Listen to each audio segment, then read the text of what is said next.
வாசுதேவரின் பிள்ளையாய், கம்சனை வென்றவனாய், கீதையை உபதேசித்த ஸ்ரீ கிருஷ்ண பகவானின் வைணவ தலங்களில் மிகவும் முக்கியமான மற்றும் கால வரலாற்றின் ஊடே பயணித்து உலகிற்கு வைணவ மரபின் மாண்பையும் மேன்மையும் ஆயிரம் ஆண்டுகள் கடந்தும் கம்பீரமாக பறைசாற்றும் கஷேத்திரம் ராஜ மன்னார்குடி ஸ்ரீ ராஜகோபால சுவாமி திருக்கோயில். முதலாம் ராஜேந்திர சோழனின் மகனான ராஜாதிராஜ சோழனால் பொது வருடம் 10ஆம் நூற்றாண்டில் கட்டப்பட்ட இத்திருக்கோவிலானது உலகின் மிகப்பெரிய கோவில் குளத்தை தன்னகத்தே கொண்டுள்ள இத்தலமானது பல்வேறு காலகட்டங்களில் ஆட்சி புரிந்த சோழ மன்னர்கள் மற்றும் நாயக்கர்களால் மிகவும் நேர்த்தியாக கட்டமைக்கப்பட்ட பிரகாரங்கள் 7.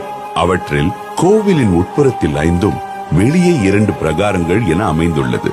கோவிலை சுற்றிலும் 16 கோபுரங்கள், 24 சன்னதிகள் கடந்து அனைத்து மாதங்களிலும் உற்சவம் நடக்கும் ஊர் மன்னார்குடி.